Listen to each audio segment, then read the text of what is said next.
Salut à tous, bienvenue sur les Sentiers du Réel, je m'appelle Alexis. Aujourd'hui, on va parler bien d'un sujet, ma foi, tabou, encore en 2025. Ouais, ouais, ouais. On va parler de la mort. Alors la mort, ben, on est tous obligés d'y passer, jusqu'à preuve du contraire.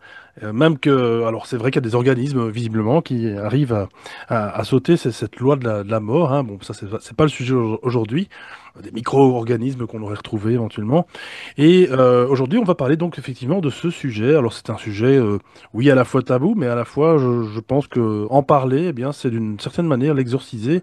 D'ailleurs, je pense qu'il y a dans une certaine racine de l'hindouisme une philosophie qui consiste à déjà préparer sa mort lors de sa naissance. D'ailleurs, voilà, nous serions même éventuellement dans un monde de mort ici même, alors que on se dit vivant et que ce serait en fait tout l'inverse. Mais bref, ce n'est pas tout à fait aujourd'hui le sujet précis. Il y a tellement de choses à dire et aujourd'hui, c'est Jocelyn Keller qui est déjà venu nous présenter eh bien trois cas rares, trois cas peu connus en paranormal en France. Je vous mettrai de toute façon le lien en description comme d'habitude. Et aujourd'hui, il vient nous parler effectivement donc de la mort, des mystères de la mort. Il a également fait, vous m'excuserez pour ma voix, hein, on est tous les deux, Jocelyn et moi, un petit peu enrouillés. Donc il est également l'auteur de plus de 8 livres, dont 6 livres qui sont dédiés maintenant au mystère et à l'insolite. Il a également écrit l'année passée, en 2024, un livre fort intéressant, ma foi, je ne l'ai pas lu, mais j'aimerais. C'est Les bateaux fantômes, donc en 2024, donc la même année où il est venu nous présenter donc, eh bien, les trois cas, les trois affaires méconnues en paranormal en France. Et vous irez voir bien sûr cette interview après celle-ci. Je mettrai le lien en description comme d'habitude. Et aujourd'hui, donc, il va nous parler eh bien, de son dernier livre, surtout du sujet, la mort et ses mystères. Comment vas-tu, Jocelyn? Bonjour. Bah, écoute, bonjour Alexis. Ravi de te rejoindre. Je suis comme toi, hein, je suis malade et donc On se rejoint. je On est... m'excuse par avance si Non, pas de problème. ma voix déraille. Je vais essayer Eh bien, d'être audible par tout le monde. Oui, bah écoute, comme tu l'as dit, c'est un nouveau livre qui s'appelle La mort et ses mystères. C'est un ouvrage que bah, j'en ai eu l'idée il y a pas si longtemps que ça. Je cherchais un nouveau sujet à traiter et je me suis dit que finalement, bah moi j'étais dans le paranormal. Je traite de je suis un généraliste hein, du paranormal, donc je traite de tous ces sujets. Et et je me suis dit, mais il y a quand même souvent, pas dans tous les sujets, mais assez souvent, un point commun qui est la mort. ouais, c'est vrai. On est autour, on est autour. Et donc, je me suis dit, peut-être qu'on peut aborder le sujet de la mort par le biais, justement, des phénomènes paranormaux qui entourent la mort. Et quand je dis entoure, ça veut dire avant, pendant et après. Voilà. Alors c'est vrai que j'avais en tête aussi, ça m'est revenu à la mémoire un livre du grand Camille Flammarion qu'il avait écrit il y a une centaine d'années qui Ouais. s'appelait Sur la mort, voilà, qui s'appelait, je crois, La mort avant, pendant, après. Donc Hmm. j'ai pas été jusqu'à reprendre le titre, mais ça m'a un peu inspiré. Je me suis dit oui, il faut un peu faut partir un peu sur cette idée-là de d'étudier tous ces phénomènes, d'essayer de les recenser, de voir voilà ces anomalies comme on dit et essayer de les lister. Alors c'est vrai que Camille Flammarion à l'époque, il s'était beaucoup intéressé aux fantômes, au spiritisme, voilà des sujets comme ça, beaucoup moins par exemple à la réincarnation, encore moins aux zombies, encore moins enfin à pas mal de sujets. Moi j'ai vraiment essayé de faire, alors je sais pas si j'ai parlé de tous les sujets, mais j'ai pas dû en oublier beaucoup. Et donc j'ai essayé de vraiment faire un panorama de tout le paranormal autour de la mort. Et donc ça m'a amené à ce livre. Voilà. C'est ça exactement. Et en plus, tu nous fais part effectivement, eh ben, tu nous parles de la mort à travers, eh bien, à travers une facette et paranormale comme tu viens de le dire, psychique, onirique également. On va un petit peu voir tout ça aujourd'hui. Alors une partie bien entendu, hein, parce qu'il y a tellement de choses à dire, tellement de choses à lire dans le livre. Mhm. Vous le découvrirez de toute façon aussi. Je mettrai le lien bien sûr en description de ce superbe bouquin. Franchement, voilà, on en reparlera aussi à la fin.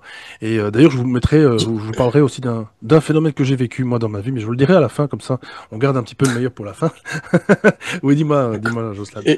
Alexis, je voudrais quand même donner un petit avertissement. Ce Ouais, livre, ce qu'il ne peut pas trouver dans ce livre, ce livre n'est pas un livre sur la spiritualité.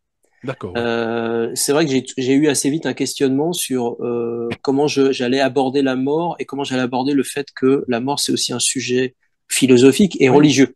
tout à fait. Alors je l'ai pas éludé, mais c'est pas un livre sur les différentes manières dont les religions voient la mort. C'est pas ça. Alors j'en parle un petit peu ici ou là. Mm. Par exemple pour parler de la réincarnation, pour parler de plein de choses comme ça. Bien sûr, les religions ont des visions sur tous ces phénomènes. Il y en a qui les refusent, il y en a d'autres qui les acceptent. Donc C'est ça, vrai. c'est important de le dire.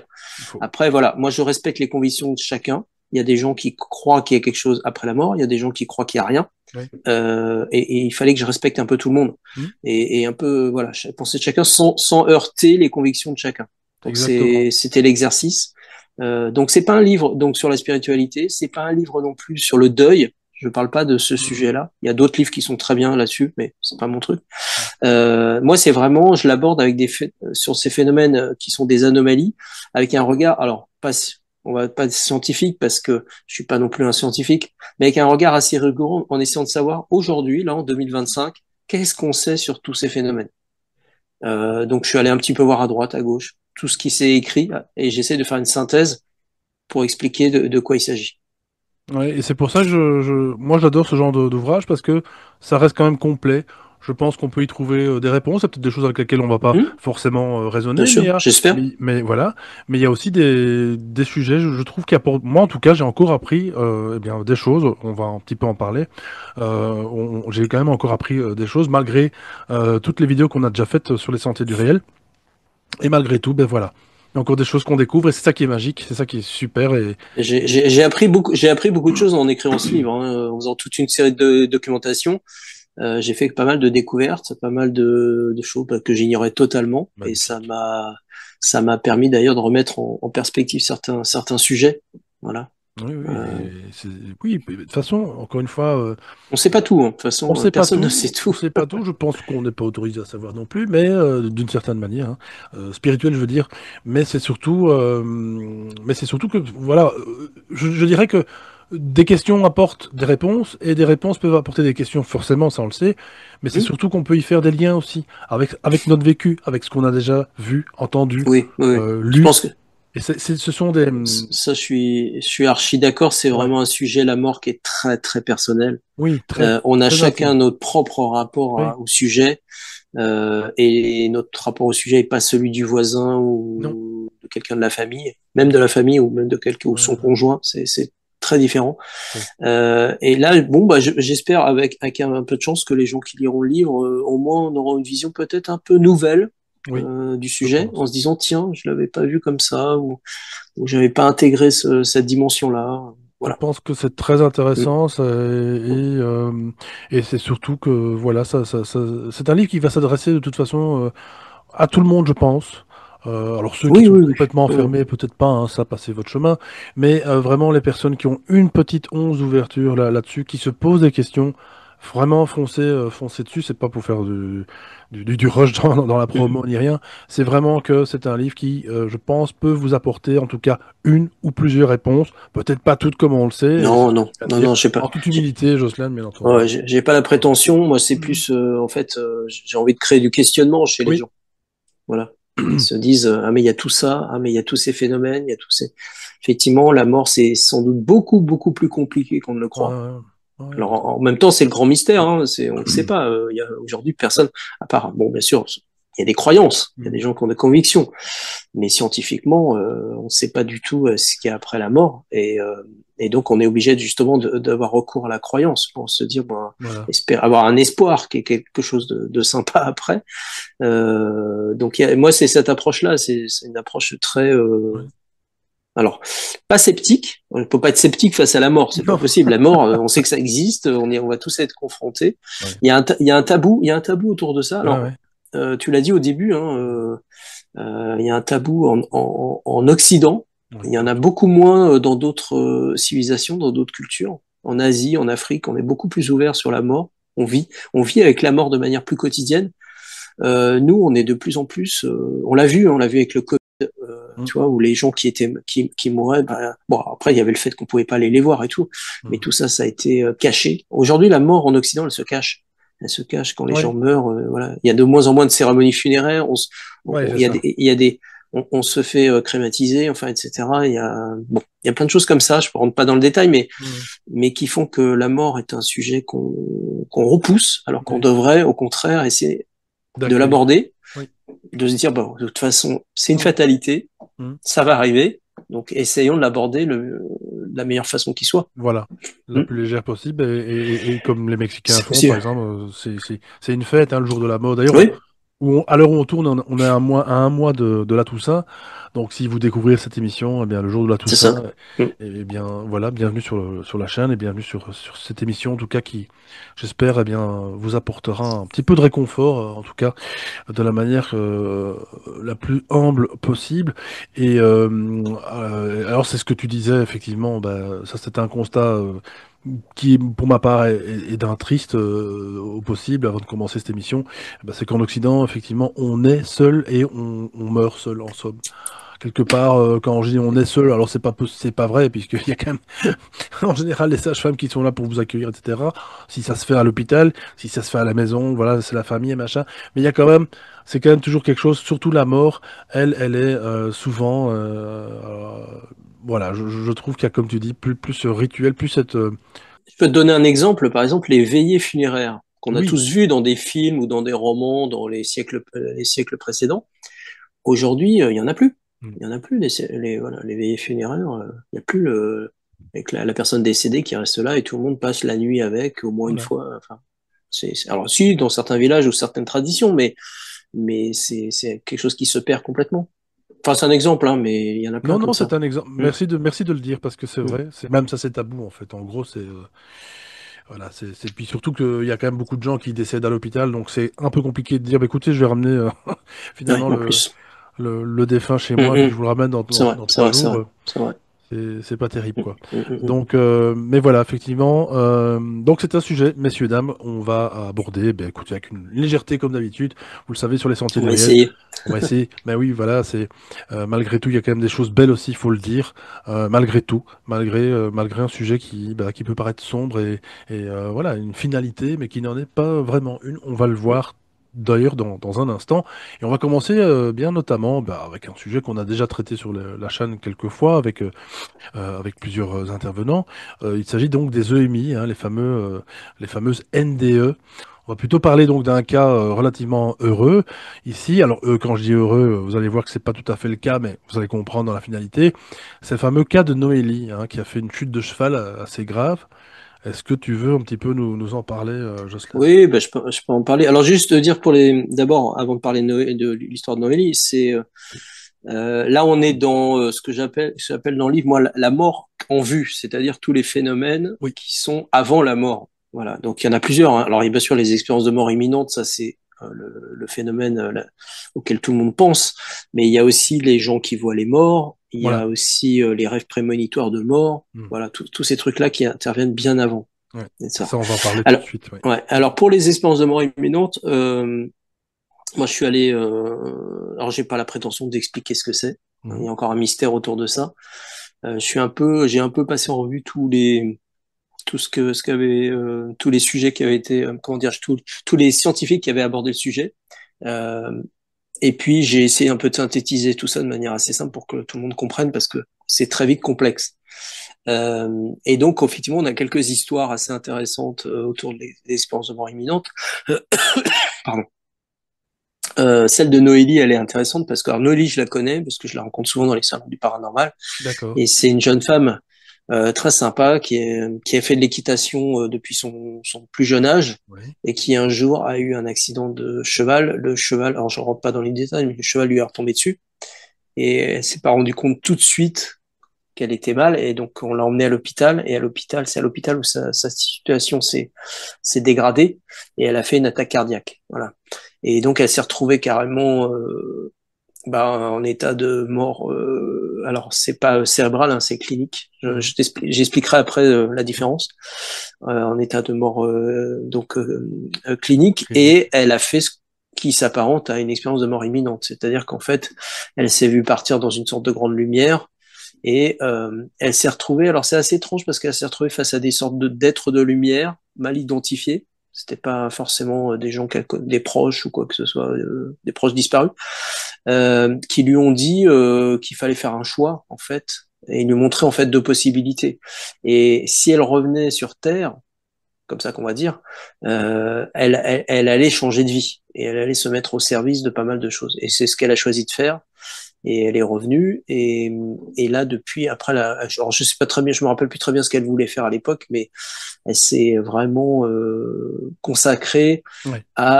au bien-être, au développement personnel des gens et puis à la communication animale aussi, Ah, très très elle a bien. compris que la communication animale est un moyen de faire du bien aux gens. Voilà. Bon, je Oui, oui, simplifie au oui. maximum, hein, mais c'est ça l'idée. Et donc ça c'est intéressant parce qu'on voit que dans cette histoire, on voit quelque chose qui apparaît très très souvent dans les EMI, c'est le changement de vie. Oui, Les gens reviennent oui, et ils sont extrêmement marqués par leur expérience et oui, donc ils vont décider que tout ce qu'ils faisaient avant n'avait plus aucun intérêt c'est ça. et ils vont vraiment se consacrer à des choses qui pour eux ou pour ces personnes ont énormément deviennent prioritaires. D'ailleurs, elle Voilà. dit un truc très intéressant que tu indiques dans le livre. Elle entend à la fin donc, de sa convalescence, elle entend le médecin dire en tout cas tout s'est bien passé. Oui. Et en fait, elle ouvre les yeux, elle lui dit à ce médecin, elle lui dit en fait, je suis morte.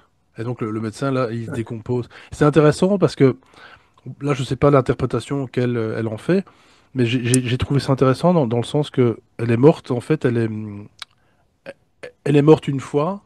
Et là, c'est plus elle, c'est plus la même quoi. En fait, c'est plus la même Noélie, comme tu viens de le dire, hein. Oui, c'est ça. C'est Il y a un peu certaines ouais. de petites morts, comme on dit, Mm. une espèce de renaissance, je devrais dire même. On peut le Oui. voir comme ça. On Et peut le donc voir comme mais ça. Ouais, ouais, on peut le c'est voir comme ça. intéressant, très intéressant. Tu voulais rajouter quelque chose? Alors ça, je Ouais, peux justement, ouais, non, je peux ouais. justement en profiter pour expliquer un peu la différence dans les Oui, différentes morts, parce que expérience de mort imminente, le mot mort est important, oui, mais ce qui est aussi important, c'est imminente. Imminente, ça veut dire on n'est pas loin de la mort, on est aux confins de la mort, c'est mais on ça. n'est pas dans la mort. Non, non. Voilà, c'est ça qui est important. Les gens qui font des expériences de mort imminente ne sont pas morts et ressuscités. Ça n'existe pas. Ils étaient en état de mort clinique. Mm. Alors, il faut savoir que c'est un peu compliqué, mais il y a différents états. La mort n'est pas un truc où on claque des doigts comme ça et on est mort, Mm. quoi. En fait, la mort, il y a plusieurs stades. C'est ça. Il y a des stades plus ou moins avancés et il y a un stade qui est irréversible, c'est la mort cérébrale. Mm. Mais la mort clinique qui intervient avant, elle, est réversible. On peut très bien être Mm. mort Mm. cliniquement. C'est-à-dire cliniquement, c'est l'encéphalogramme plat, etc., Mm. hein. Ça dure pas très longtemps, quelques minutes à peine. Mais là, on peut revenir de ça. En revanche, de la mort cérébrale, ça veut dire que le cerveau est complètement déconnecté, il n'y a plus aucune électricité dans le cerveau ou quoi que ce soit. Là, on revient pas. On ne connaît absolument personne qui soit revenu d'une mort cérébrale. Euh, donc ça, c'est important de savoir parce que les gens, quand je dis les gens, c'est le grand public, hein, se prend un peu les pieds dans le tapis quand on parle d'expérience de mort imminente, parce qu'ils disent, mais c'est des gens qui sont morts, qui sont revenus et tout. Ouais. Non, ils sont pas vraiment complètement morts. Bah, le Voilà. mot est peut-être un peu fort pour dire mort imminente. Mort, en fait, c'est. Oui, bon, c'est peut-être. Oui, alors il y a des scientifiques qui ont voulu un peu changer le terme, Ouais. etc. Mais je trouve que mort imminente, c'est pas mal. Mm. On est approché de la mort, mais on n'y a pas été, quoi. Voilà, mort Mm. imminente, mais on n'est pas, Au port de la mort. Voilà. oui, aux Pour portes, aux être. confins, Ouais. voilà, c'est quelque chose comme Ouais. ça. Ça, c'est Mm. important. C'est Ouais. important parce que D'accord. toutes ces expériences sont pas, voilà, les gens n'ont pas franchi. De Mm. toute façon, s'ils avaient franchi définitivement le seuil de la vraie mort, au sens mort cérébrale, ils seraient pas revenus pour nous en parler, hein, c'est sûr. Et alors, il y a Renaud Évrard qui, dans son livre, dit que. Alors, je ne sais pas quel livre exactement, de quel. Et il s'appelle Expérience de mort imminente. Il D'accord. est, il est édité chez Albin Michel et Ah ben, et j'en parle d'autant plus que je le recommande chaudement. ah ben, C'est le meilleur bouquin français sur les espérances de mort imminente. magnifique. Ok. Et Là, si alors, vous vous intéressez au sujet, foncez là. d'après une étude, il dit qu'il y a entre 11 et 22% d'EMI négative. Et ça, c'est vrai que c'est un sujet Ouais. qui est à cœur, parce qu'on a déjà aussi parlé de ça sur les sentiers. Alors j'en ai beaucoup discuté avec Renaud Ouais. parce qu'il avait fait, il anime comment ça s'appelle le salon des anomalies là en Moselle Ok. et j'ai découvert des choses assez étonnantes avec lui avec ses recherches. D'abord qu'effectivement toutes les EMI ne sont pas positives parce Oui. qu'on a tous en tête cette image de l'EMI. Euh, j'ai un accident, enfin il m'arrive un truc un peu violent en général. Mhm. Je sors de mon corps, je suis aspiré dans une sorte de grand tunnel avec de la lumière au fond, au bout, et au bout, rencontre éventuellement soit des aides de lumière, soit des personnes de ma famille Ouais, disparues qui me disent bah c'est pas encore ton heure, enfin un message de ce type-là, et hop après je me retrouve, je reviens en arrière et je me retrouve dans mon corps. Je caricature, hein. Mais tout à fait, ça c'est l'archétype. c'est Ça, ça. c'est l'archétype qui a été défini par Raymond Moody, qui était un des premiers à Ouais, avoir parlé de ses expériences de mort imminente. Le problème, c'est que quand il a défini ça, après, c'est devenu, ça a été repris par des films, des séries, voilà, des BD et autres. Et donc, tout le monde a ça en tête.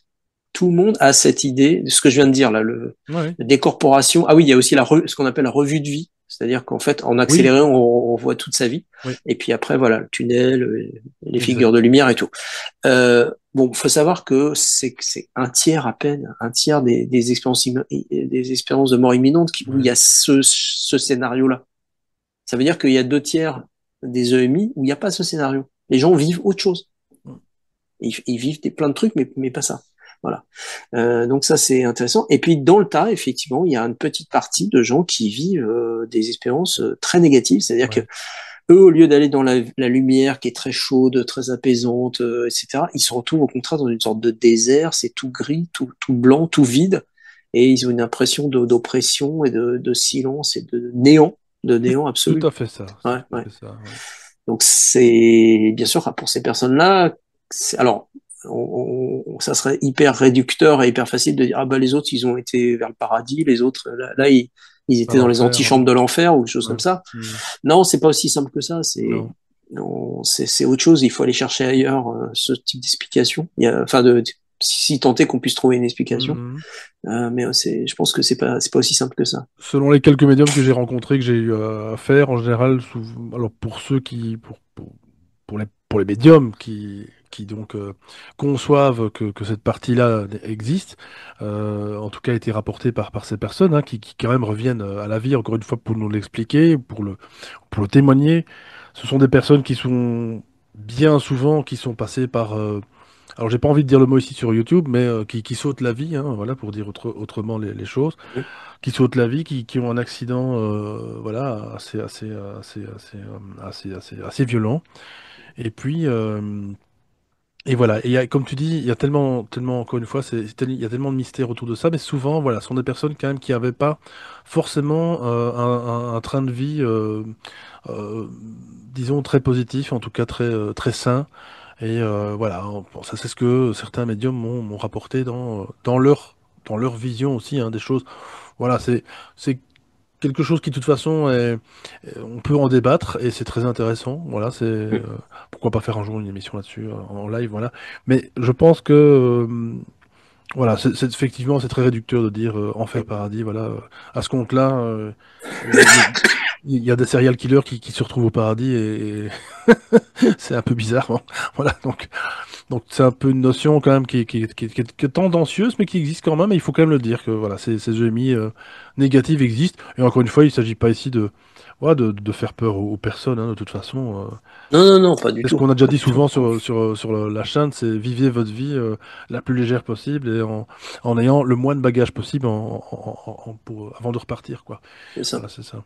Alors après reste le mystère des EMI, hein, c'est-à-dire Ouais. qu'aujourd'hui, est-ce que c'est notre propre corps qui Oui. déclenche un processus chimique Hmm. qui envoie parce qu'il est en danger, parce qu'il sent que la mort est proche justement, et il envoie des choses qui provoquent enfin, des hallucinations Hmm. ou en tout cas des images dans le cerveau. Bon, pourquoi pas.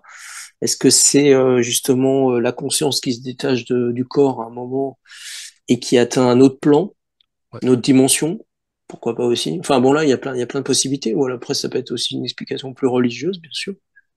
Tout est ouvert, hein. Tout est ouvert. Faut Ouais. pas fermer les portes. Aujourd'hui, voilà. Ce qui est intéressant, c'est qu'il y a beaucoup de chercheurs, beaucoup de scientifiques qui cherchent. C'est un sujet qui est maintenant un peu pris au sérieux. Enfin, depuis un moment déjà, Hmm. mais encore plus. Et ça, c'est intéressant, quoi. On pourrait même dire d'un côté alchimique que le plomb, hein, nous, en fait, finalement, dans cette dimension quand même relativement dense, on se transforme en or. Et si on en revient avec le fameux mot or, tu sais, qui est l'amour, hein, quelque part, l'âme, or, comme dirait Patrick Brunstenas, eh bien, un petit peu, voilà, ce retour vers l'amour, ce retour vers un chez-soi, voilà. Pourquoi C'est quelque pas. chose d'intéressant, quoi. Et donc effectivement, bon, on dit bonjour à Noélie si elle nous écoute, hein, clairement. Je Et lui merci dirai. et merci pour son témoignage. Ouais. Alors c'est intéressant parce que Mais elle parle en oui, public quand elle intervient dans les salons du ah, paranormal de temps en temps. magnifique, Elle vient, alors elle a écrit des livres de très développement beau personnel témoignage. sur la communication Voilà, animale. Elle fait des séminaires et tout, voilà. et elle vient raconter cette histoire. Ouais, ouais, bien sûr. Magnifique, magnifique.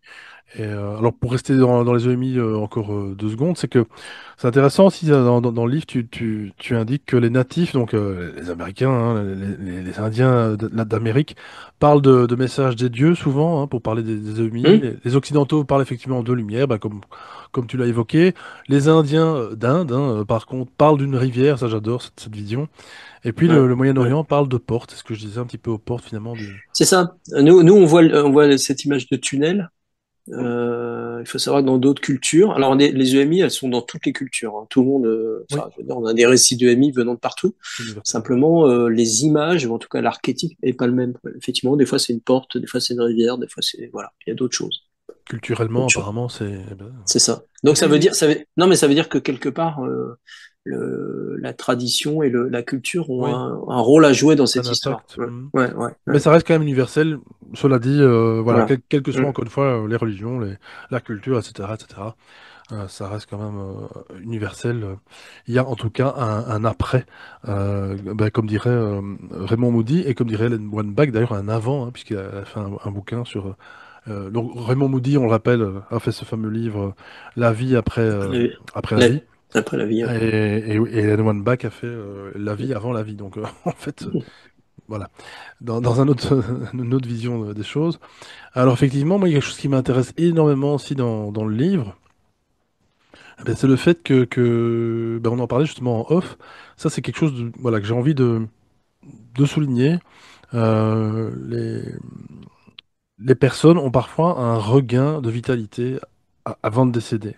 Et ce qui est important, c'est que ça, je sais que je ne savais absolument pas. J'ai pourtant une amie infirmière, donc je suppose qu'elle doit être au courant, surtout qu'elle est en palliatif, donc elle travaille dans tout ce qui est palliatif. Et visiblement, ce regain de vitalité, bah, il faut le préserver et le prendre comme quelque chose de beau et non pas de... Enfin, ça peut être Ouais. trompeur pour certaines familles. Est-ce que tu vas un petit... Oui, je Quand tu parle veux. je parle de ce phénomène dans la deuxième partie du livre qui s'appelle donc l'entrée dans la mort, où où en fait j'étudie tous les phénomènes qui sont observés au moment du décès ou vraiment au moment où le décès est imminent. Donc il y a effectivement pas mal de choses. Il y a eu beaucoup de découvertes scientifiques qui ont été faites récemment sur ce passage dans la mort.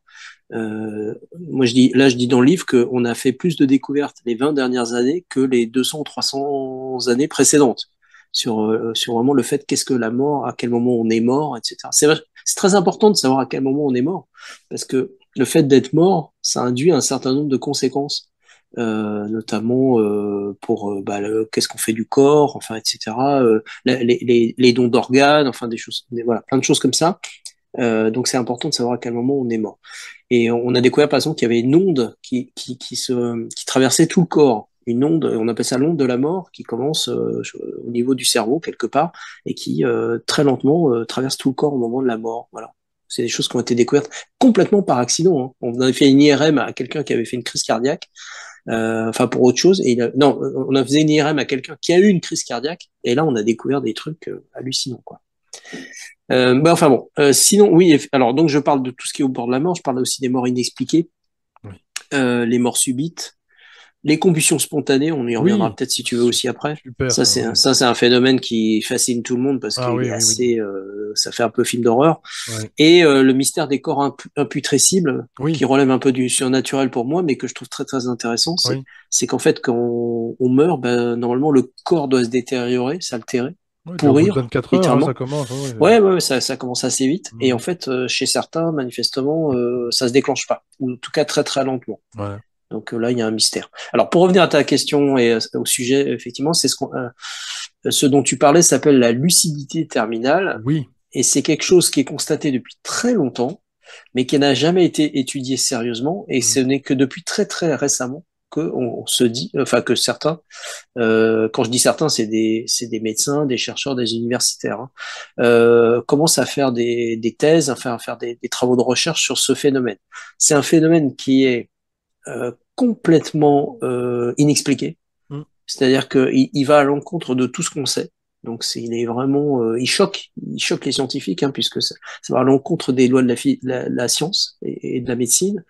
À savoir que au moment de la mort, des gens qui sont dans des états végétatifs ou des maladies qui sont Oui, incurables, je oui, pense à Alzheimer par exemple, oui, tout à coup, et c'est là où est le mystère, on ne sait pas, toutes ces personnes retrouvent toutes leurs capacités. oui, Mais comme ça, sans prévenir, j'ai envie de dire. Ce qui est absolument stupéfiant parce que normalement, quand vous avez Alzheimer ou des maladies de ce type-là, il n'y a pas de retour en arrière. Enfin, en tout cas, c'est pas la science ne connaît pas ce retour en arrière. Et là, ben là, des gens, alors qui sont en fin de vie, retrouvent toutes leurs capacités. Alors, ça dure jamais longtemps, et c'est là où est le problème. C'est là où est le problème. Alors, on appelle ça la lucidité terminale. Certains appellent ça le regain. Je trouve que mm, c'est joli, c'est un peu comme voilà, ça fait un peu moisson, etc. oui, Ou un peu printanier presque. oui, Et d'autres appellent ça le chant du cygne, qui a oui, une jolie expression pour dire les choses. C'est-à-dire oui, qu'en fait, c'est comme si la personne redevenait normale mm. pour régler ses dernières affaires avant de mourir.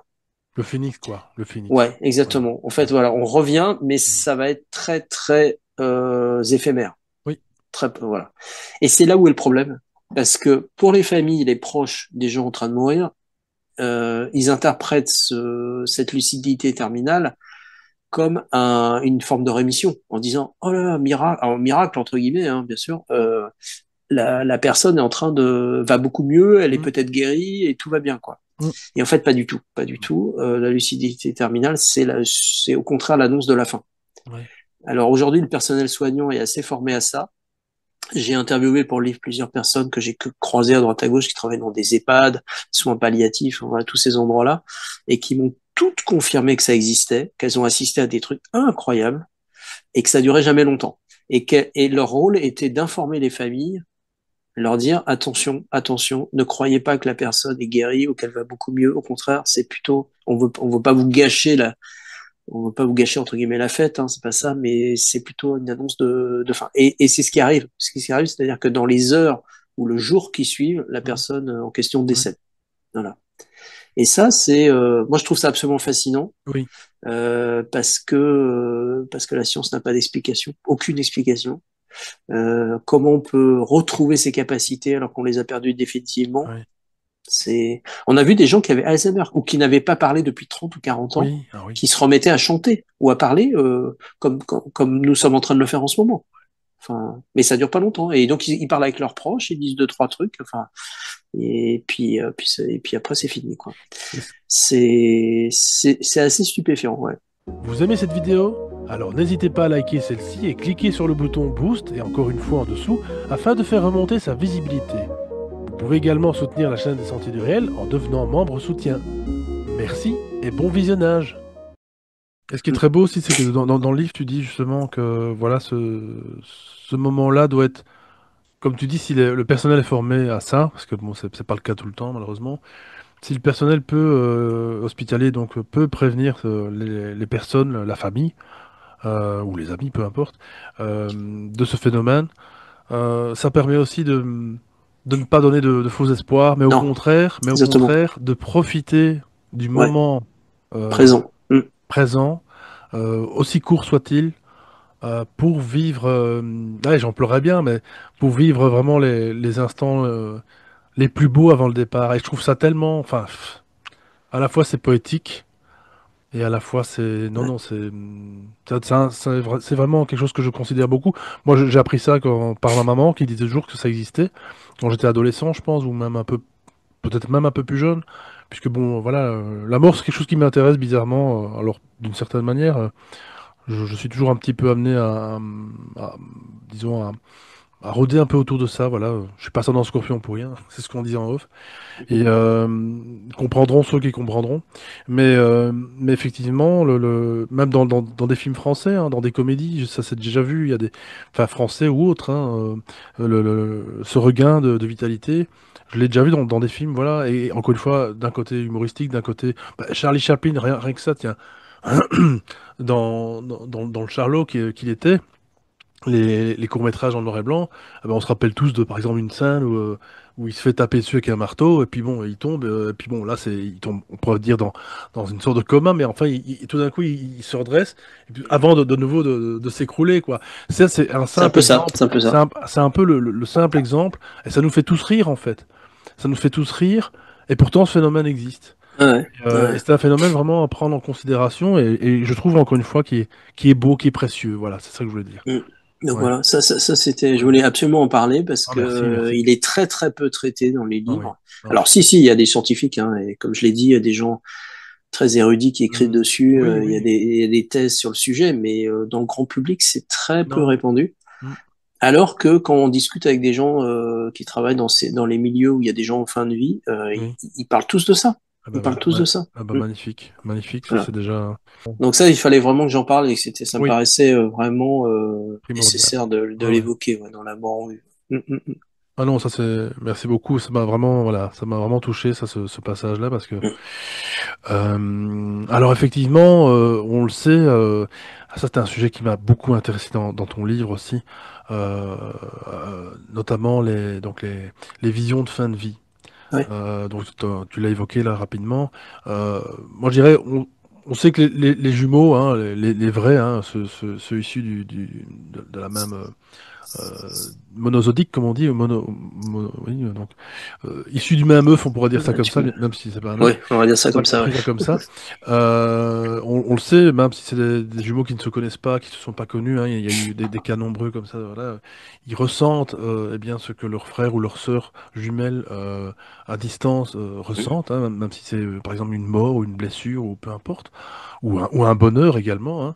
Ça, on le sait que ça, c'est quasiment avéré. Par contre, ça arrive aussi également eh bien, avec des vivants et même avec des personnes mourantes. Ça, on va y Ouais, revenir. ouais. Donc, le VSCD, ça veut dire vécu subjectif de contact avec les défunts. Mon Dieu, c'est un long Mm. nom. C'est pour ça que tu l'as, disons, raccourci en VSCD. Et donc, notamment, il y a une doctoresse indienne, donc la doctoresse Yangar, donc qui a vécu une drôle d'expérience. Oui, oui, alors c'était une doctoresse effectivement qui était à l'hôpital et qui a vu, elle était dans une chambre avec une jeune Oui, fille et en fait elle a vraiment vu, alors qu'elle, elle a vu quelqu'un apparaître, une sorte de ouais, vision, de ouais, fantôme, et en fait c'était le grand-père ouais. de la fille et qui était en fait en train de mourir. Et la fille qui était à côté disait, mais non, mon grand-père va très bien, voilà, etc. Et en fait, non, non, pas du tout, il n'est annoncé. C'est assez étrange cette histoire parce que l'annonce, en général, devrait concerner plutôt la jeune fille, et là, c'est la personne qui est à côté qui le voit.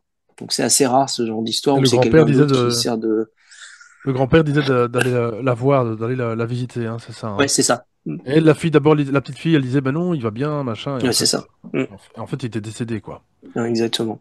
Donc ça a été. Alors comme on connaît l'histoire parce que la personne qui l'a raconté était elle-même médecin, elle Oui, était pour le coup hospitalisée, mais elle était médecin et que ça ouais, l'a beaucoup beaucoup marqué ouais. cette histoire et qu'elle n'a pas compris vraiment de quoi il s'agissait en fait. Enfin, elle n'a pas Mmh. compris à quoi elle était confrontée.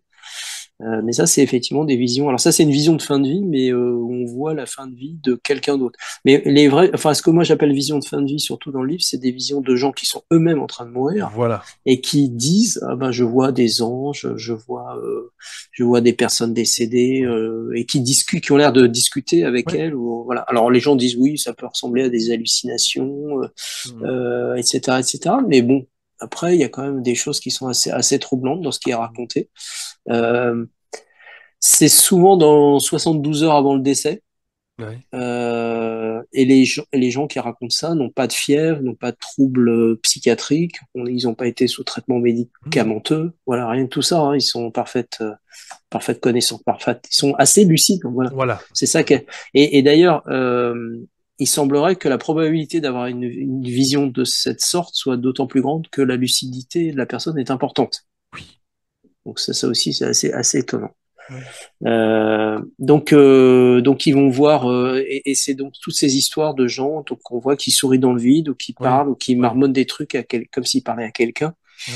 ou qui carrément enfin moi j'ai vu pas mal de vidéos qui circulent de gens qui disent voilà, alors les gens disent mais il y a rien, on n'entend rien, on voit rien, et la personne dit mais si, ils sont là, Ouais, ouais. etc. Voilà. Ouais, J'ai eu ouais. ça, j'ai une expérience avec ma grand-mère justement, enfin une de mes grand-mères qui disait avoir vu un de ses frères qui était décédé depuis quand même quelques années, et elle le disait, qui était venu là quoi, donc juste au coin de sa chambre. Et en fait, je trouve que en parlant de tout ça, ça peut faire sourire certains, ça peut en tout cas, je dirais, eh bien peut-être que vous nous le direz, hein, chers auditeurs, peut-être que vous avez vécu ça aussi avec un proche, donc n'hésitez pas à nous le partager si vous êtes d'accord. Mais je dirais que à l'instar de ces personnes mourantes, eh bien, c'est un petit peu comme l'enfant qui voit aussi qui a des amis invisibles, tu sais, Oui, les amis imaginaires, ouais. imaginaires. Mm. Et je trouve que quelque part, ben, j'espère un jour, ça c'est vraiment un souhait alors personnel, parce que changer l'humanité n'y changera rien.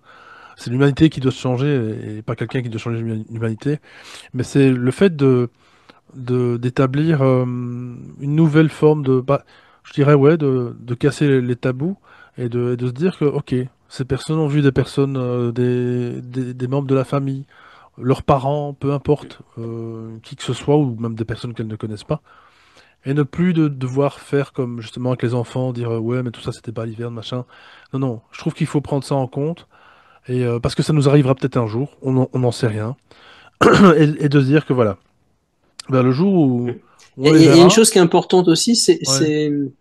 c'est que les gens disent, oh, mais de toute façon, ces personnes sont en train de mourir, elles ont des hallucinations. Ouais, c'est ça, ouais. Et là, bah non, bah pas forcément, parce Non, que pas. même, j'ai envie de dire même pas du Hmm. tout, parce que des Voilà. hallucinations, en général, c'est plutôt traumatique.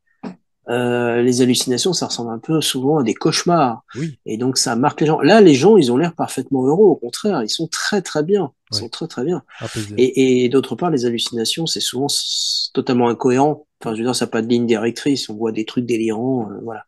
Là, c'est très, très cohérent. En tout cas, les récits et les témoignages qui sont faits sont extrêmement cohérents.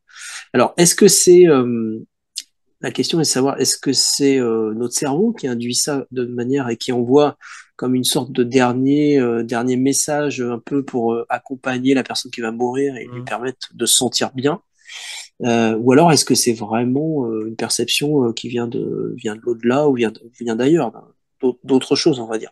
Enfin, ça, on ne sait pas. Hmm. C'est là où est le mystère. C'est là où est le mystère. Mais en tout D'accord. cas, ce phénomène des visions de fin de vie, il est extrêmement courant, Ouais, extrêmement répandu. ouais. Et il y a tellement de témoignages. J'ai envie de dire, là, on pourrait faire une comparaison, même si ça n'a rien à voir avec les ovnis, où il y a des milliers et des milliers de personnes qui voient des choses. Ça veut dire qu'il y a un phénomène. Il y a un phénomène. Après, la nature du phénomène, on ne sait pas. Il faudrait chercher, mais en tout cas, on peut pas nier, il y a un vrai phénomène. Sinon, il n'y aurait pas autant de témoignages de gens qui disent. Alors souvent, ils voient des proches, ils disent qu'ils sentent des odeurs agréables. Enfin, il y a un côté plutôt sympa, quoi. Enfin, en tout cas, C'est ça, oui, c'est comme tu qui dis. permet d'apaiser. Et souvent, Voilà. ça, le personnel soignant, la famille, a remarqué que chez ces gens-là, la peur de la mort disparaissait Voilà. aussi. Ça, c'est Ce qui est quand même pas négligeable, hein, oui. non, bah non, non, non, c'est Si on, sûr, si on peut, c'est sûr. si on peut déjà vaincre ça, la peur de la mort, bah, je crois Bah, on c'est vivra sûr. la meilleure vie qu'on a, Mm, hein. mm. Ne pas s'occuper justement de cet épisode-là et de se dire que, encore une fois, c'est la manière dont les personnes disparaissent quelque part qui peut être la plus douloureuse, mais en fin Mm. de compte, le passage, voilà, il est pas. C'est une renaissance ailleurs, hein, comme on dit. Donc Exactement. aussi, je pourrais aussi. Alors ouais, alors effectivement, tu évoques aussi dans le livre ben, les personnes qui ressentent aussi leur mort, hein, qui présagent en tout cas. On le voit très bien dans le film, mon Dieu, le Manon des Sources avec, tu sais, Yves Montand. Mm. À la fin, il y a un des volets, tu sais, du livre finalement repris au cinéma où on voit Yves Montand. Je me rappellerai toujours ça, toujours de cette scène, C'est pas un de mes films préférés, mais c'est une séquence qui m'a vraiment marqué. Et on voit Yves Montand s'allonger sur son lit, puis il met son chapeau. Voilà. Là, il est vivant, on est d'accord. Ah ouais. Et en fait, le lendemain, il est mort, en fait. Hum, hum, Et c'est hum. comme s'il savait. Ah ouais, il se prépare, il s'est préparé, Et quoi. ça, c'est C'est ça. vraiment. Ah ouais. Ah ouais. Ça aussi, c'est inexplicable, quelque part. Parce que, Il y a des gens comme ça, ouais, effectivement, on a l'impression qu'ils savent que c'est le moment, quoi, comme on dit. C'est le voilà. moment. Ouais. Hum. Et pourtant, Ah ouais. rien ne présage que. Non, non, Voilà. non, ils pourraient tout à fait, enfin, ils sont pas non plus dans une Voilà. santé détériorée au point de mourir, Voilà. quoi. Voilà. Ouais, ouais, Je peux ouais. comprendre si c'est un accident grave. Oui, là, Ouais, ouais, effectivement. ouais. Ouais, non, moi, ça fait partie un peu, effectivement, Non, non. des choses un peu étranges. Donc on a parlé effectivement voilà donc eh ben, des visions de fin de vie, donc des EMI et maintenant on va un petit peu revenir sur le paranormal. Hein, vous le savez, chers auditeurs, c'est un sujet que j'adore, qui est intéressant parce qu'il est finalement infini, presque infini. Hein. S'il était fini, ce serait d'ailleurs triste. Hein. Jocelyn, je crois que tu es Ah d'accord avec moi. ben, le jour où on aura tout expliqué du paranormal, moi, Voilà. je On sera rends au ma chômage. casquette, je rends ma casquette et je fais autre chose, hein. Je Oui, on pars à la fera autre pêche. chose, bien sûr. Je me mets à la pêche ou au golf, je sais pas. C'est peut-être pas mal non plus. Et donc effectivement, donc là il y a aussi une histoire qui m'a beaucoup touché. C'est notamment la fameuse actrice. Alors la fameuse actrice, je l'ai pas connue, hein, Madeleine Renaud, si je dis pas des bêtises, qui était donc actrice et peintre à la fois. Oui. Et c'est une amie proche de toi qui t'a raconté cette Oui, histoire-là. oui, c'est une amie qui m'a raconté cette Oui. histoire. Alors, moi, je connaissais Madeleine Renaud comme Ah, actrice, parce que ok. j'aime bien le cinéma. Je savais pas du Oui. tout qu'elle était peintre. Et c'est cette amie qui me l'a appris. Il m'a dit, non, mais tu sais, elle était aussi peintre, etc. Et en fait, ce qui lui est arrivé, c'est qu'elle a un tableau, enfin, pas chez elle, mais chez ses parents, il y a un tableau fait par Madeleine Renaud, euh, qui est donc là depuis un peu toujours, on va dire. Et un jour, elle était, alors c'était il y a quelques années, quand son fils était plus jeune, elle était en train d'habiller son fils. Et donc, elle était face au tableau, et donc son fils faisait tourner le dos au tableau. Et elle m'a dit, et à ce moment-là, j'ai vu apparaître une figure, une silhouette, littéralement, que j'ai pu vraiment discerner. Enfin, c'était pas, j'ai pas cligné des yeux, ça a disparu. C'est resté assez longtemps pour que je le voie. Et une sorte de silhouette qui était celle d'une femme et qui était en fait la femme que je voyais sur le tableau. Et donc, qui lui a fait un petit signe, enfin un petit, voilà, un petit air. Et donc, elle a poussé un cri, bien sûr, c'est normal. Et donc son fils, quand il s'est retourné, il y avait plus rien, quoi. Mais ça l'a beaucoup troublé, ouais. Des années après, elle s'en souvient vraiment comme si c'était hier. Et donc elle a fait quelques recherches et après elle a vu effectivement, parce qu'elle a dit, moi je l'ai vue, elle était habillée pas du tout comme on la voyait dans les films, Non. très apprêtée, etc. Non, moi je l'ai vue habillée comme quelqu'un qui, voilà, qui va faire de la peinture, donc avec Oui. des vêtements assez pratiques, un peu sales, un peu, voilà. Je l'ai vue un peu comme ça. Oui, surtout que c'est quand même pas, c'est pas courant de rencontrer quelqu'un de, enfin, en plus sous forme, disons fantomatique, si j'ose dire, hein, c'est un peu vulgaire, mais enfin, c'est quand même rare oui, de voir une célébrité, quelqu'un de connu, en tout Oui, cas, qui est, c'est très rare. C'est très très rare de voilà, voir quelqu'un qui est un peu connu, ouais. Ouais, c'est ouais. très très rare. Là, Ouais. peut-être que, là, c'est intéressant parce que, bon, ça, c'est pas ici, voilà, un débat à faire, mais c'est intéressant parce qu'il y a quand même, finalement, il y a quand même une empreinte de l'actrice Madeleine, hein, Madeleine Renaud, donc le tableau en l'occurrence avec lequel elle a mis tout le cœur hein, de peindre ce tableau. Donc il y a quand même finalement une trace, une empreinte, quelque chose qui a appartenu quand même un laps de Oui, temps à Madeleine Renaud ouais. et qui finalement, voilà, via cet objet, ça c'est intéressant aussi, c'est toujours de se dire, mon Dieu, est-ce que je dois C'est, acheter de l'occasion finalement dans l'événement? ouais. Tu vois, alors ça c'est une autre question philosophique, hein, de se dire, voilà, si j'achète les baskets d'un tel, ou la veste ou le manteau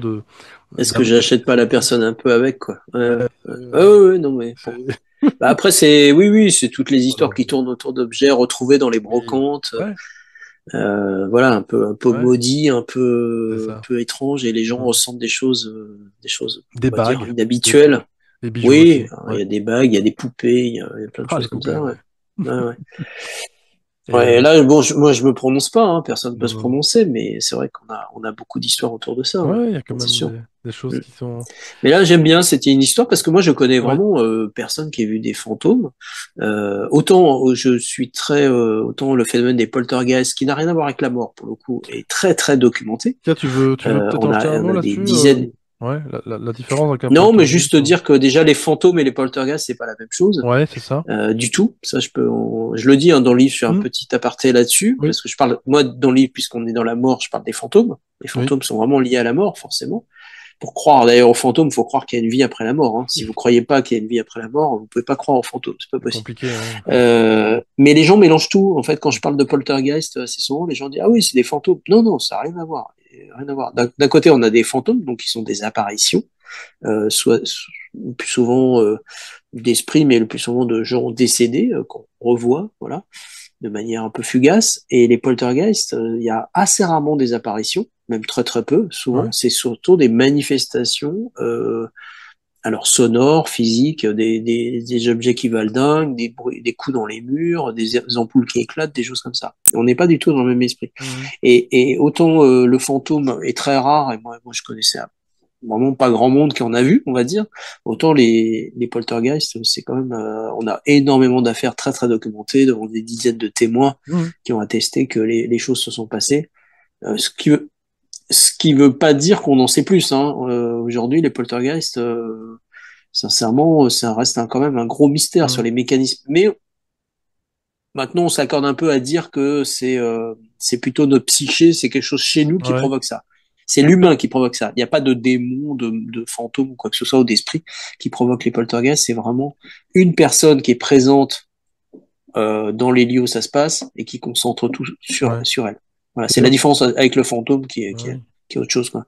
D'ailleurs, t'en parles justement dans l'interview qu'on a faite il y a, il y a un peu plus d'un an, sur les Ouais. fameux, dans les trois cas en France, hein, notamment avec cet enfant qui d'après ce qu'on a un petit peu compris, aurait déclenché, bah, malgré lui, bah, tous ces phénomènes.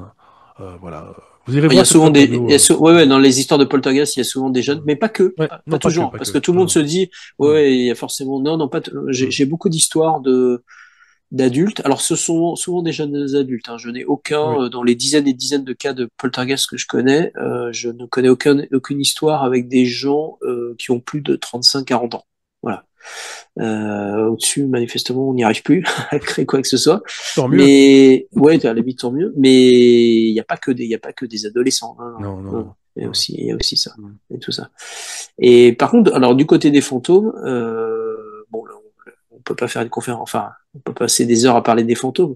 Il y a une sous-catégorie que j'aime bien. Moi, c'est les dames blanches Ah, parce qu'elles appartiennent au folklore mondial, on va dire, parce que les dames blanches, il y en a partout, dans tous les partout. pays. Il y en a au moins en France, il y en a au moins une par département, au moins Oui. une. C'est-à-dire qu'il peut y en avoir plusieurs. Voilà, j'en connais. Alors je fais souvent une conférence sur les dames blanches, donc j'aime bien le sujet. Et je peux même raconter deux histoires. Alors, il y en a une qui est dans le livre, et une autre qui n'y est pas. Celle qui est, alors je vais commencer par celle qui est pas dans le livre. Je discutais avec un de mes collègues il y a pas si longtemps, qui sait que j'écris des livres sur le paranormal, mais qui n'est pas du tout versé là-dedans, et qui me disait, écoute, il m'est arrivé il y avait une vingtaine d'années une histoire assez étrange. J'étais avec ma sœur, je roulais sur une route de Normandie, et et à un moment, c'était la nuit, et on a eu l'impression qu'une forme un peu lumineuse et qui vraiment ressemblait à une forme féminine s'est jetée littéralement sur la voiture. On a même poussé un cri énorme parce qu'on pensait on allait percuter quelqu'un. Donc il n'y a pas eu de choc, il n'y a rien eu. Puis Mhm. après, bah voilà, c'était un peu comme s'ils avaient percuté du vide. Alors il m'a dit c'était pas un bon brouillard, il y avait pas de nuages, il y avait pas quelqu'un qui faisait du feu, enfin c'était pas une brume, c'était rien de tout ça. Hein. Il a dit que c'était vraiment très très étrange. Ça leur a fait peur hein, parce que 20 ans après, enfin il m'en parlait comme si c'était hier. Et je lui ai dit bah écoute c'est intéressant, tu te rappelles où c'est? Oui oui je me rappelle très bien. Alors on a été voir sur une carte, il m'a montré la carte, il m'a dit voilà c'était ici à cet endroit-là, il y a un endroit, une route fait un peu un virage comme ça. Et c'est sur la route qui part de Caen, en Normandie, et qui va jusqu'à Luc-sur-Mer, dans Oui. la Manche. Ok, je note tout ça, je note l'endroit où il a vu l'événement, et puis après, je commence à faire des recherches Mhm. pour savoir si des gens, je sais pas, s'il y a eu d'autres événements insolites dans le coin. Et là, je tombe sur l'histoire de la Dame Blanche du CHU de Caen, qui est très connue, surtout en Normandie, mais moi, je l'avoue qu'à l'époque, maintenant je la connais bien, mais à l'époque, je la connaissais pas très bien. Et c'est une dame blanche qui apparaît. Alors, elle apparaît pas qu'à un seul endroit. Elle apparaît en gros entre un abribus qui est à la sortie de Caen et qui pas très loin du centre hospitalier, et elle peut apparaître jusqu'à un petit village qui est carrément sur la route, mais bien, bien, bien plus loin, quoi. Et en fait, le petit village en question, j'ai regardé, c'était exactement l'endroit où mon collègue avait vu la fameuse forme lumineuse. Donc je lui ai dit, écoute, je peux pas te le promettre, mais t'as peut-être vu de Dame Blanche, quoi. Voilà. Alors après, il y a une histoire. Hein. Alors c'est un peu légendaire parce qu'on sait pas qui est cette Dame Blanche.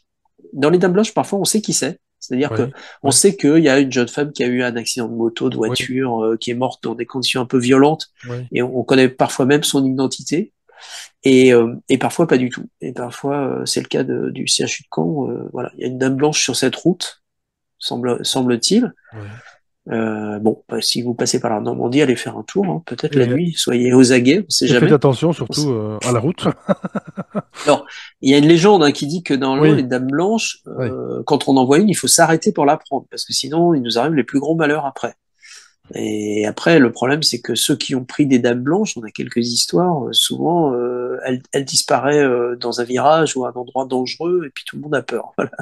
Ce C'est qui est vrai. arrivé à quatre gamins, enfin quatre Oui, jeunes gens à Palavas en 1981, qui est la plus grande histoire de dames blanches en France, hein, la oui. dame blanche de Palavas.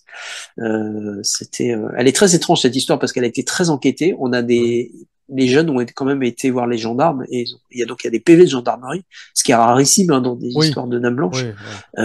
Et les quatre jeunes gens ont été interrogés séparément et ils ont jamais dit. Enfin, c'était vraiment la même version. Et d'ailleurs, quand les gendarmes les ont vus arriver, ils ont dit qu'ils étaient traumatisés comme jamais, quoi. Donc après, c'est étrange, quoi. Enfin, je me dis que déjà pour aller témoigner de ça dans une gendarmerie, faut vraiment être marqué, Oui, quoi, oui, oui, traumatisé. On oui. fait pas ça par plaisanterie, parce Non, que non, non.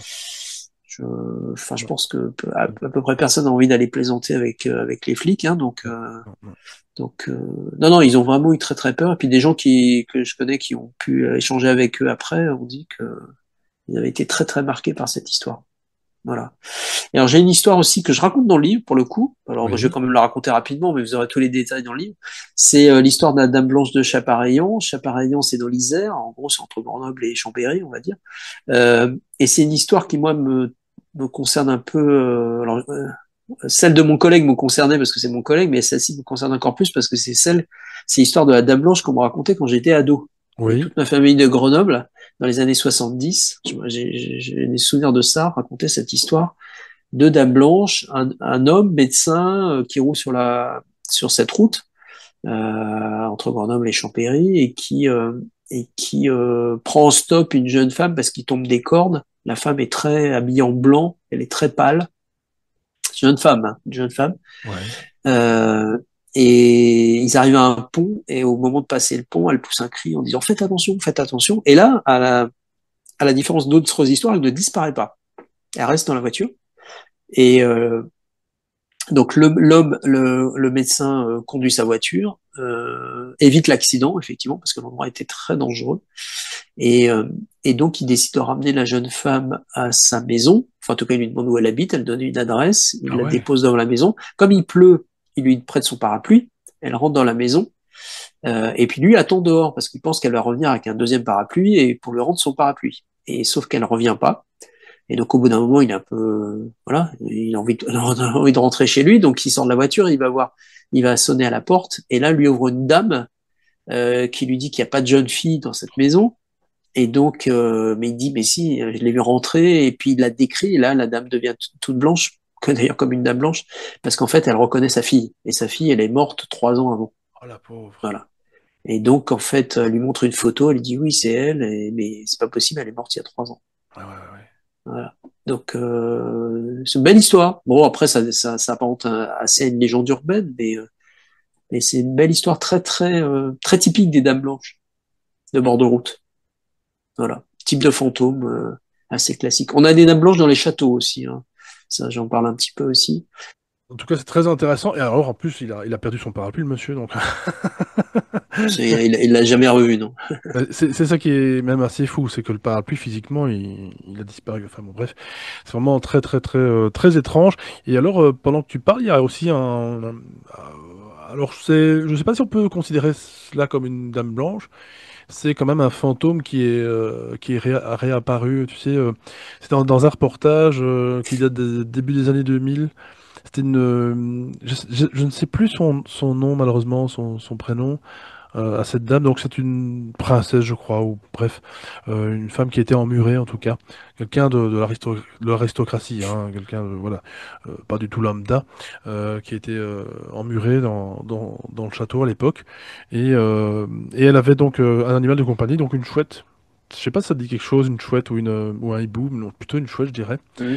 Et donc ce fantôme est réapparu. Il y a une dame dans ce fameux reportage dont je n'ai plus le nom, mais je mettrai ça en dessous pendant que je suis en train de parler. C'est pas grave. Et effectivement, donc le fantôme est réapparu dans les ruines de ce château. Et cette dame qui faisait des photos, qui faisait son petit reportage, qui n'était pas du tout enquêtrice paranormale à l'époque, ça n'existait pas. Enfin, en tout cas, pas Ouais. officiellement. Il n'y avait pas tout ce côté, voilà, mis en lumière comme on peut le faire maintenant. Et elle faisait simplement des photos. Et elle avait quand même beaucoup de clichés avec ce fantôme qui réapparaît à une certaine heure, bien sûr, de la journée, hein, comme on le sait, de la nuit plutôt, avec notamment la chouette. La Je mettrai fameuse tout ça chouette.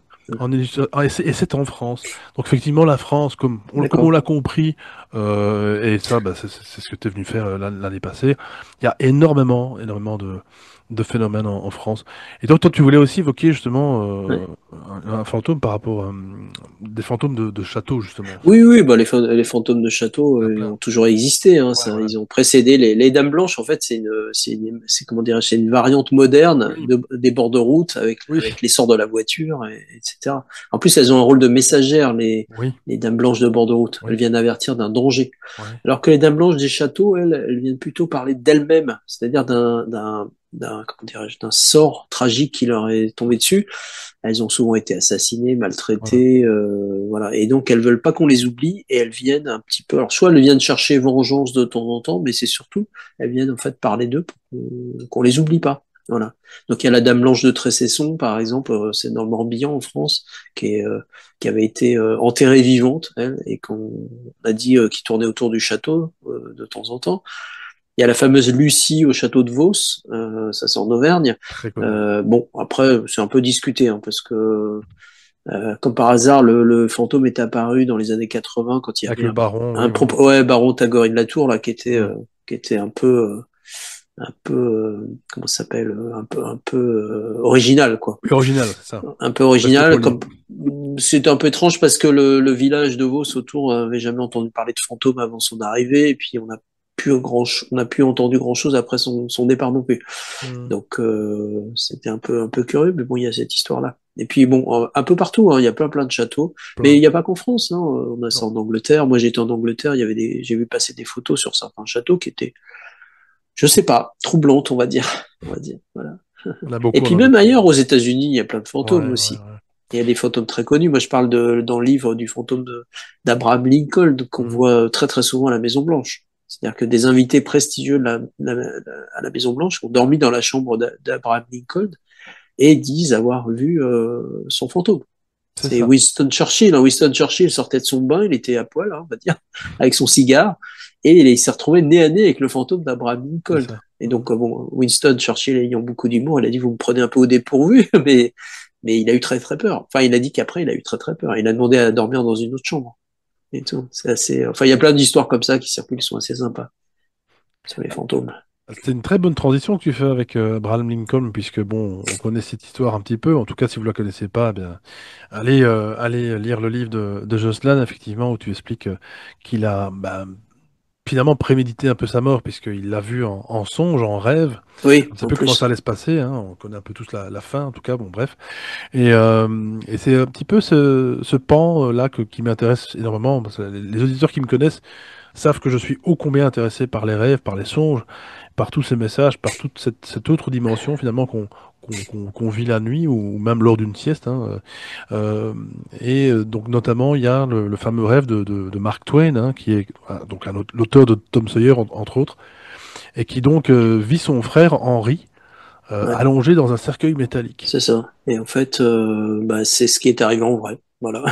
Oui, C'est-à-dire qu'il l'a vu, il l'a vraiment vu, habillé d'une certaine façon, disposé d'une certaine façon, et après, en réalité, son frère est mort. Effectivement, c'est la scène qu'il avait vue en rêve, c'est réalisé en vrai, ouais. Il l'avait raconté, ouais. Ouais. C'est quand même des choses que je connaissais Alors, absolument soit c'est pas. des rêves, soit c'est des visions. Hein. Aussi, on n'a pas forcément que des rêves. On a aussi parfois des gens qui disent avoir une vision de quelque chose, une Ouais. catastrophe. Alors, parfois quelque chose qui les concerne, mais pas du tout. Mm. Mais après coup, ils se rendent compte que ce qu'ils ont vu, ça concernait un événement tragique. Voilà. Ça peut être un crash d'avion, un naufrage. Il y avait une histoire en Angleterre d'éboulement, là, des gens, plein de gens Ouais. avaient dit qu'ils avaient vu un éboulement dans une mine, et Oui, tous en même temps, ils avaient tous réagi, et puis effectivement, c'était arrivé. Ouais. ça c'est très très très intéressant parce Comme qu'ils ont si vraiment, il y avait voilà, une information qui circulait, enfin, je sais pas, et que les gens, certaines personnes pouvaient la capter incroyable. avant tout le monde, avant tout Ça le c'est monde. super intéressant. Ça Ouais, c'est ouais, vraiment un cas qui doit ouais. quand même pas être courant non plus en plus. Ah non, non, ça c'est sûr. Et alors tu voulais aussi, je crois, évoquer un peu rapidement les fameux cas de combustion spontanée. Mon Dieu, ça c'est un sujet que j'aurais voulu tellement un jour voulu présenter sur la chaîne. On n'a jamais eu encore l'occasion de le Ah faire. bah on pourra faire une émission spéciale là-dessus si tu Ah, veux. Hein. ça, Ça ce serait avec c'est grand y a pas de plaisir. problème. En Avec grand travaillant vraiment plaisir. sur les cas, en montrant des photos, enfin avec Avec les grand histoires, plaisir. parce qu'il y en a beaucoup. Ouais.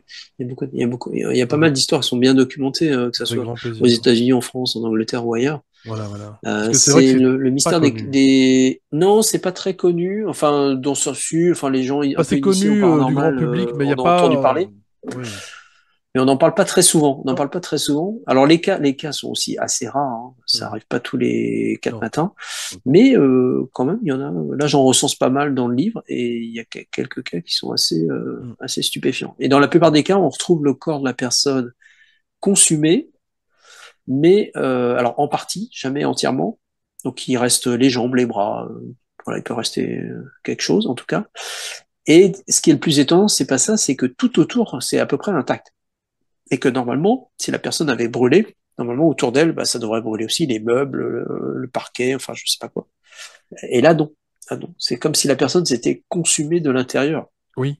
Et ça c'est assez stupéfiant. Alors il y a des théories qui circulent, moi je les évoque, il y a plusieurs hypothèses, soit des organismes, soit l'effet, on appelle ça l'effet mèche, Mhm. c'est-à-dire qu'en fait c'est souvent des personnes qui sont Alcoolisé. alcooliques, ouais, Ouais. souvent alcooliques, et qui sont un peu obèses aussi. Et Ouais. donc la graisse du corps jouera un rôle pour un peu comme une mèche de bougie. Enfin voilà, ça entretiendrait, je vais y arriver. Et Euh, par grand froid aussi, je crois. ouais, Il y le a aussi feu. Mais après, la question est de savoir Mhm. comment ça se déclenche. Ouais, c'est ça, voilà. Comment ça se déclenche. Alors après, bon, il y a des explications possibles, hein, mais ça reste quand même un mystère. Surtout, c'est spectaculaire. L'effet Oui. est très déconcertant. Voilà. Ouais, ben on se rappelle, enfin Ouais. en tout cas pour ceux qui connaissent un peu le phénomène, on se rappelle tous de ce cas d'un monsieur ou d'une dame, je sais plus qui, comme tu dis, effectivement subit une combustion spontanée chez lui. Et les enquêteurs, finalement, la police et les médecins légistes de l'époque, on va dire ça comme ça, constatent que le canari qui était juste à côté a été mort asphyxié aussi Ouais. donc, Ouais. dans sa cage. Hein. Donc il y a quand même visiblement quelque chose de toxique qui se dégage Ah, c'est ça. de cette Donc il y a fumée. sans doute un phénomène chimique, en tout cas, qui se Oui. déclenche, Ouais. mais la question est de savoir exactement qu'est-ce qui provoque ce phénomène chimique. Et Je me ça, suis toujours demandé si c'était ça pas un reste un peu peu comme mystérieux. je me suis toujours demandé si c'était pas un peu comme finalement bah, ce que les scientifiques disent hein, par rapport à l'univers. Tu sais, il y a le Big Bang et puis il y a des Big Crunch aussi. Donc Ouais. où au fait une planète finalement s'effondre sur elle-même. Alors voilà, ça c'est encore une fois ce que les scientifiques disent. Mais moi je sens qu'il y a toujours parfois une analogie avec ça, une sorte de Big Crunch, comme si on était finalement voilà avalé dans ailleurs. Ouais, ouais, ouais. En même Quelque temps, chose de... enfin, Ouais. bah, l'image de quelqu'un qui s'auto-consume est effectivement assez étrange, quoi. Mais on a eu des histoires de gens qui ont vu ça sur des personnes assises sur un banc Oui, dehors. C'est pas que dans des maisons, hein, c'est ça aussi non. qui est étonnant. Et ça se déclenche assez vite. Il y a eu un cas aussi en Angleterre, mais qui était un peu controversé. Alors, bon, je sais pas exactement si c'est vrai ou si c'est une légende urbaine autour d'une jeune femme dans une boîte de nuit. Enfin bon, il y a voilà, il y a plein de choses comme ça. Eh Mais bien c'est ça, vrai que non, il y avait les premiers travaux qui ont été faits sur la combustion spontanée montraient effectivement qu'il y avait énormément de femmes par rapport aux hommes. Mais il y a des hommes oui, aussi. Ça oui, arrive oui, aux hommes, oui, mais beaucoup de femmes c'est et des vrai. femmes qui étaient très alcoolisées. c'est Ouais. ça. Il y avait une énorme proportion. La solution est à trouver de ce côté-là, c'est Moi, sûr. je t'accueillerai volontiers pour une émission là-dessus, parce que ça, c'est quelque chose qui Ouais, est ouais, ouais, on peut le vraiment, faire avec vraiment. plus documenté, avec Ouais, des photos, des trucs. Ouais, voilà. ouais, Quand bien tu seras sûr. un petit peu rétabli aussi. Ouais, ouais, faut que je retrouve ma Parce que, voix là, parce que là, je voilà. fatigue là. Là, c'est la gorge qui se combustionne, on va dire ça Ah comme oui, ça. oui. J'ai l'impression que je m'auto-consume à ce niveau-là, tu vois. Une bonne cuillère de miel après cette interview et ça ira mieux. Euh, Euh, donc, on arrive tout doucement à la fin. Donc, Jocelyn, tu l'as compris. Et puis, moi, je voulais aussi rajouter, tiens, quelque chose de personnel, comme ça, tu peux un peu reposer ta voix. Je le disais au début de l'émission, j'allais effectivement vous révéler quelque chose. En tout cas, bon, rien de spécial, mais enfin, pour moi, c'est très, très important. On a parlé des rêves, des songes, des visions de la mort, en tout cas, à travers les songes, les rêves. Ben moi, en fait, c'est le contraire. C'est un peu, finalement, ce sont les morts qui viennent me dire au revoir. Et ça c'est arrivé à quelques reprises avec des membres de la famille, notamment, hein. Pas des gens, c'était pas forcément des amis, malheureusement, je dirais. Euh, ou des personnes connues dans le monde du showbiz, pas du tout. C'est plutôt des membres de la famille. Euh, D'autres ne sont jamais venus, hein, voilà, il n'y a pas d'explication. On va dire que c'est plutôt les membres avec lesquels j'étais le plus proche, finalement, lors du vivant. Et notamment, il y a une histoire qui est à cœur de vous la raconter, de vous la partager. C'est notamment ma grand-mère maternelle qui est venue me dire, alors ça c'est important. Si ça peut, tu peux même le rajouter dans le dossier si tu veux un jour. T'y autorise. Elle est venue quand même me dire au revoir. Donc la nuit du lundi 11 2013. Euh, il faut savoir qu'elle était dans le coma. Et donc elle est décédée 2 jours après, hein, donc le 13 du mars 2000, donc 2013, on y arrivera. Ça, je l'ai appris au boulot. Et puis, donc, elle est venue le lundi, la nuit du lundi 11. Et elle m'a dit, voilà, ne t'inquiète pas, tout va bien. Qu'est-ce qu'elle m'a... Elle m'a dit, je suis au paradis, j'ai ma croix. Et en fait, moi, je l'ai pris comme, voilà, j'ai ma clé, je suis revenu à la maison, quoi. mhm, Et elle avait la trentaine, hein, voilà, c'est ce qu'on dit souvent. Ils n'apparaissent pas ils nous ont quittés. Ils sont plutôt jeunes, plutôt en bonne santé. Une bonne trentaine d'années, dans la fleur de l'âge, comme on dit, et puis mhm, dans un beau jardin derrière. C'est quelque chose que j'oublierai jamais. Voilà, c'est pas un rêve, hein. À ce stade-là, c'est quelque chose qui est marquant. Et puis, à contrario, ma grand-mère paternelle, elle m'a eu au téléphone. Et par contre, là, elle baragouinait quelque chose en langue un peu étrangère. Je crois que la communication n'était pas bonne, et pourtant, c'était une grand-mère que j'adorais aussi. Mais voilà, c'est important en fait enfin, moi je trouve, disons de manière imagée, ces deux grands-mères qui, l'une vient, voilà, clairement me dire les choses, puis l'autre qui n'arrive pas trop à expliquer, surtout que je la vois pas dans le songe, hein. Elle est au téléphone, un téléphone fixe comme à l'ancienne. mhm. Et là, c'est quand j'avais 20 ans. Et c'est important de se dire que voilà, peut-être que finalement, c'est un peu ça aussi la médiumnité, c'est que les personnes qui veulent pas venir se présenter ou qui ont des difficultés, sont peut-être dans des strates peut-être un peu plus compliquées, dans lesquelles elles ne peuvent pas venir clairement nous parler, ou en tout cas nous délivrer un message. Voilà, comme quoi, il n'y a pas que dans les tunnels qu'il y a de la friture, hein. Voilà, donc pour la petite histoire, c'était quelque chose que je voulais partager avec toi et avec les auditeurs.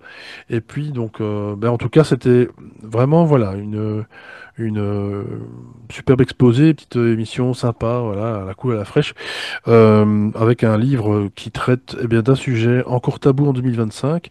Et d'ailleurs, c'était très, très intéressant. Tu as aussi notifié que, au tout début du livre, quelque part, que quand même le pourcentage de Français quand même qui pensent qu'il y a quand même quelque chose après la vie augmente par rapport à voilà à d'autres années où par rapport à il y a 30 ans par exemple. Ouais. Ça devient de moins en moins tabou. Il y a un regain aussi Oui, pour la réincarnation. Voilà. d'accord. De plus Ok, en plus de gens croient à la ok, réincarnation. ok, Ouais. ok. Bon, faut le noter, hein, Voilà, c'est ça. c'est un sondage, hein. Et des sondages sont faits assez régulièrement sur les croyances. Alors, c'est sur les Français, hein, Oui, mais sur voilà, les croyances des Français par rapport à la mort. Est-ce qu'ils croient après la mort? Est-ce que ça leur fait peur? Enfin, ouais, des choses Voilà, comme c'est ça. ça. C'est intéressant parce que on Ouais. voit des évolutions Oui. ils le font tous les 5 ou 10 ans. Ouais. Et donc, ça permet de faire des comparaisons et de voir des évolutions. Voilà. Intéressant. Et je vais juste terminer en disant à la fin du livre, enfin, il y a toute une partie à la fin où je parle justement, et ça rejoint ce que tu viens de dire, sur le contact avec les défunts. Et j'essaie de passer en revue tous les formes de contact. Alors bien sûr, il y a eu la nécromancie au début, puis après surtout le spiritisme qui est encore d'actualité. Mais je parle aussi de transcommunication, je Oui. parle aussi des fameux appels de l'au-delà, les gens qui disent avoir reçu des coups de fil de gens morts. Voilà. J'ai eu encore un cas le week-end dernier, hein, en salon, quelqu'un vient de me raconter une histoire. On reçoit un coup de fil de sa grand-mère, la ligne a été coupée et le nom s'affiche. Et alors il y a pas de message, mais la question c'est savoir comment c'est possible, quoi. Voilà.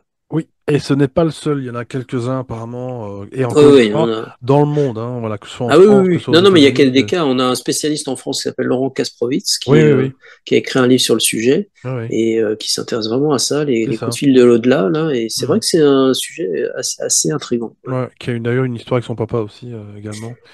Ouais. Mais vraiment, vraiment, c'est très intéressant, et voilà, je pense que finalement, la finalité de tout ça n'est pas forcément de trouver des explications ou des réponses sur le comment, le pourquoi tout ça fonctionne. Je crois pas que c'est ça le fin message, c'est finalement de trouver une certaine sérénité par rapport à la mort, je dirais. Enfin, ça, c'est Oui. moi qui le dis, Sur hein, ce- mais Non, non, mais sur ce sujet-là, c'est vrai que moi, j'adorerais apporter toutes les réponses, hein, mais oui, honnêtement et humblement, je ne les ai pas. Donc à chacun un peu de se oui, positionner, voilà. oui, Et c'est la même chose pour le paranormal. Moi, je dis le exact. paranormal, ce sont beaucoup de questions, pas beaucoup de réponses. Hmm. Mais c'est bien de se questionner. C'est bien de se Si. questionner, c'est bien de chercher, Hmm. c'est bien de comparer. Hmm. Et puis on avance doucement. Ouais. C'est ça, exactement. Et puis voilà, si ça peut effectivement, ben, encore une fois, conforter les Mm. personnes. Et puis d'oser en parler de cette fameuse mort, hein, dont Absolument. on est tous, et comme on le sait, qui est une mort, puis une renaissance, voilà, Ouais. C'est d'une quand même, certaine manière. ouais, je trouve ça étrange que les deux sujets qui sont les deux grandes questions existentielles des humains, c'est-à-dire est-ce qu'il y a une vie après la mort Ouais. et est-ce qu'on est seul dans l'univers, soit Oui, des objets, soit de peur, de tabou, soit de moquerie. C'est-à-dire qu'en fait, au lieu de se les prendre à bras le corps en se disant, bon, bah, c'est les deux grandes questions, il faudra un peu mobiliser nos forces là-dessus et essayer d'en savoir plus, eh ben non, soit on repousse, soit on en plaisante. Enfin, je vois, on en rit, quoi. Donc, je vois, je vois. c'est assez étrange. Oui, puis, et puis tu as aussi des personnes qui vont croire, enfin qui vont concevoir la vie après la mort, ou en tout cas une forme de vie après la mort, je dirais, parce que voilà, la vie, ce ne sera jamais la même vie qu'on vit ici. C'est une autre étape en fait. Mais c'est aussi de se dire que ces personnes-là vont rejeter peut-être l'existence extraterrestre, l'existence Mm. des multivers, ou en Pardon. tout cas de la possibilité qu'on ne soit pas seul. Et ça, c'est assez étonnant parce que finalement, c'est assez lié pour ma part, hein. Mm. Ça, c'est moi, ouais. Et je pense que c'est un peu ton approche aussi. Très, très intéressant. D'ailleurs, aussi une approche intéressante, cinématographiquement parlant, c'est le fameux film Contact, hein, avec Jodie Foster, où voilà, ceux qui l'ont vu, bah, je vais pas spoiler, mais enfin voilà, il y a une petite, on va dire allez, on va dire un petit clin d'œil à la fin du film par rapport à ce qu'on vient de dire. Voilà, vous irez voir le Ouais, film et alors, j'en ouais, dirai ouais, pas plus. contact. Et Très très sinon, intéressant. sur les fantômes, regardez Les Autres avec Nicole Kidman. Oui, Voilà, excellent. qui est un Ouais, chef-d'œuvre, un excellent. chef-d'œuvre. Ouais. Excellent Mm. film que je Mm. recommande vraiment à tout le monde. Vraiment, vraiment. Et mon Dieu, j'ai eu des frissons. C'est pourtant pas un film d'épouvante, mais c'est Non, mais hmm, c'est un film excellentissime. hmm, Donc, voilà. très très bien fait, très très bien tourné. En tout cas, Jocelyn, grand grand merci d'être venu sur les sentiers du réel Bah, pour avec la grand deuxième plaisir. fois. Tu es le bienvenu. On va tâcher de s'organiser pour une émission sur les combustions spontanées. Mon Dieu, ça c'est un sujet enfin, voilà. Je voulais tellement faire cette émission depuis très longtemps. Je ne savais pas avec qui, ben voilà, j'ai trouvé. Et on fera ça, On rentrera voilà. dans le détail, ouais, Ah oui, des ben ça c'est sujets. Mm. génial. Mm. Bah tiens, peut-être pour les fêtes de fin d'année, il fait froid, puis Ouais, il y a pour mettre l'alcool, voilà, pour mettre de l'ambiance. pour mettre de l'ambiance sous le sapin. En tout cas, grand merci Jocelyn. Et puis on manquera pas d'aller voir, en tout cas lire, se procurer ton fameux livre La mort et ses mystères, qui d'ailleurs, comme tu l'as dit aussi en off, bah, pour l'instant a son petit carton là, voilà, plein puisque tu Il a fais l'air des... de bien plaire, en tout Ah cas bien, pour. pour ses débuts. Magnifique. Eh ben, je te souhaite un bel accueil avec ce livre aussi. Et les auditeurs qui nous écoutent, eh bien, écoutez, allez donc vous renseigner un petit peu sur les travaux de Jocelyn, de son livre, si ce sujet vous a intéressé. N'oubliez pas le petit pouce en l'air et le nouveau bouton maintenant qui s'appelle Boost. Hein, je vous l'ai déjà expliqué dans l'interview. Pour booster cette interview, pour les petits auteurs, voilà, pour les petits youtubeurs comme nous, eh ben, ça fait plaisir. Donc n'oubliez pas aussi de vous abonner si ce n'est pas fait. Vous le savez, vous connaissez la chanson. On vous dit à la semaine prochaine, enfin je vous dis en tout cas à la semaine prochaine pour une nouvelle émission. D'ici là, portez-vous bien. Grand merci de nous avoir écoutés. Gros bisous à tous. Ciao ciao.